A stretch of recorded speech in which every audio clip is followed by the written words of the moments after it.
You ever just stop and look at a house, could be your own, could be one down the street, and think, why that shape? Why is the roof pitched like that? It seems like such a simple question, right? But the answer, well, it unlocks this incredible hidden story about who we are. So today, let's decode the secret language of our homes. So let's start with that big fundamental question. I mean, really, why do our homes look the way they do? Why do you see a pointy roof in one town and a flat one in another? A big open courtyard here, but a solid closed-off box just a few miles away? What is really going on? Now, I know what you're thinking. Your brain probably jumps to some really obvious and, pretty sensible answers. It's got to be the climate, right?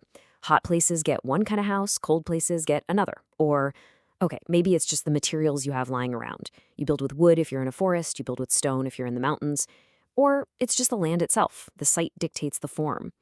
And look, those answers aren't wrong, but they are nowhere near the whole story.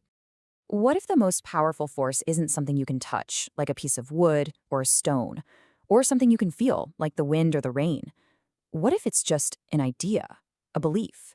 What if the biggest force of all is culture? And this is the absolute game-changing idea from an architectural theorist named Amos Rapoport. He basically said, look, if you really want to understand why a house looks the way it does, you can't just look at a weather map or a pile of bricks. You have to look at the people. You have to understand their values, their social rules, their entire way of seeing the world. Now, to really get this, we need to wrap our heads around a key concept: vernacular architecture. This isn't the fancy stuff you see in magazines designed by some world-famous architect. Nope. This is the architecture of everyday people. It's the traditional house forms that develop slowly over generations, built not from some genius blueprint, but from a shared collective wisdom about what a home is supposed to be. Okay, so let's put Rapoport's idea to the test. Let's go back to those obvious answers and see if they really hold up. Starting with the big one, climate. The idea that the shape of a house is just a direct response to the weather. Think about it. If climate was the only thing that mattered, you'd expect to see the same kinds of houses in similar climates all over the world. But we don't. Rapoport points out this amazing example, the courtyard house. We all picture it in like hot, dry places in North Africa, right? But guess what? It's also the traditional house form in temperate Beijing. Two totally different climates, same exact house form. Clearly, something else is going on, some shared cultural idea about privacy and family life. All right, so climate isn't the boss. So what about the next one? This idea that our tools and the materials we have are the real architects of our homes. But again, it's just not that simple. You can give people all over the world the same basic stuff: mud, stone, wood, and they will create an absolutely incredible variety of different houses. It's like the slide says, the material is just the medium. It's not the message. The message, what the house is trying to say, that comes from the culture. And this is where it gets super interesting. It's not about what technology a culture has. It's about what technology it chooses to use. The ancient Egyptians, for example, they totally knew how to build complex vaults and arches. We've seen them. But they decided that tech was for tombs and temples, not for regular houses.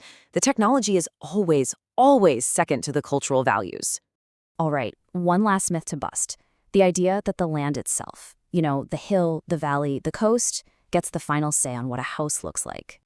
But the land doesn't talk, right? We interpret it. What one culture sees as a good spot, maybe a hilltop that's easy to defend, another culture might see as useless because it's not good for farming. Just think about something like feng shui. That's all about orienting a building based on a cosmic, spiritual map of the world, not just the physics of the hill. So yeah, the site might offer some possibilities, but it's culture that makes the final call. So, if climate, materials, and the site are just kind of modifying factors, not the main drivers, then what is the real story? How does a culture actually turn its invisible beliefs into a physical house? Well, Rapoport gives us a brilliant framework for this. He saw housing evolving through three big stages. First, you have the primitive stage, where building is just a simple, communal thing everyone does. Then it evolves into the vernacular, where you have skilled craftspeople building according to those shared traditions we talked about. And finally, you get to modern, high-style architecture, which is all about specialists and originality. Now, this chart is so cool because it actually maps that whole evolution. Just look at the three different shapes. For primitive and vernacular, see how community involvement and cultural specificity are stretched way out? But then as you move to the modern shape, watch what happens. Those shrink way down, and suddenly individual expression and technological complexity just explode outwards. It is the perfect picture of a massive cultural shift.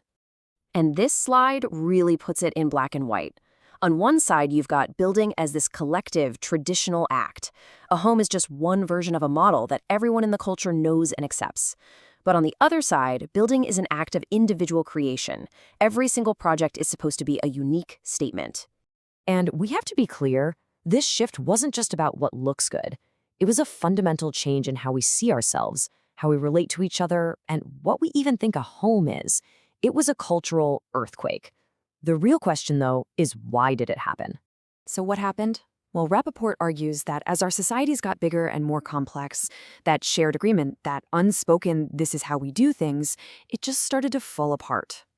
Then the professional architect comes along, creating a huge gap between the person who's actually going to live in the house and the person designing it. And finally, our whole culture started to value being new and original way more than continuing a tradition. And this chart just nails the result. Look at the blue bars for traditional housing. Shared values, user participation, cultural continuity, they're all sky high. Now look at the gray bars for modern. They've absolutely plummeted. We basically traded all of that deep cultural connection for something else. And that something else is individual identity. Our homes stopped being an expression of us and became an expression of me. They became symbols, not of our place within a community, but of our personal taste, our status, and our own unique personality. So the next time you walk down the street and look at a house, don't just see the walls and the roof. Try to see the culture behind it. See the values and the beliefs that are literally built into its foundation. Which, of course, leaves us with one last really fascinating question. If our homes are a mirror of our culture, in this crazy, rapidly changing world we live in, what story will the homes of tomorrow tell about us?